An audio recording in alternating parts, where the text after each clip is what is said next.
రోజుకు పెరుగుతున్న యాత్రికుల రద్దీని దృష్టిలో పెట్టుకుని తిరుపతిలో అత్యాధునిక బస్ స్టేషన్ నిర్మించాలని, అన్ని సౌకర్యాలతో ఆకట్టుకునేలా ఉండాలని ముఖ్యమంత్రి చంద్రబాబు అధికారులను ఆదేశించారు.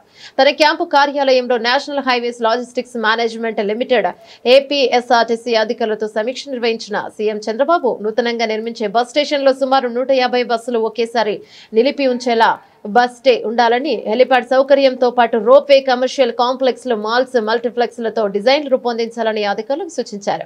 2 బస్ ఎంట్రీలు, ఎగ్జిట్ వేలు 2 ఏర్పాటు చేయాలని, సోలార్ రూఫ్ టాప్ తో సొంత విద్యుత్ అవసరాలు తీర్చుకునేలా చూడాలన్నారు. మొత్తం 13 ఎకరాల విస్తీర్ణంలో నిర్మించి తలపెట్టిన ఈ బస్ స్టేషన్ కనీసం 1,00,000 మంది నిత్యం రాకపోకలు కొనసాగించేందుకు వీలుగా నిర్మాణం చేయాలన్నారు. భవిష్యత్తులో అన్ని ఎలక్ట్రిక్ బస్సులే నడపనున్న నేపథ్యంలో ప్రతి బస్సుకు ఛార్జింగ్ సౌకర్యం ఏర్పాటు చేయాలని ముఖ్యమంత్రి చెప్పారు. దీనికి సంబంధించిన మొత్తం 5 మోడల్స్ ను ముఖ్యమంత్రి పరిశీలించారు.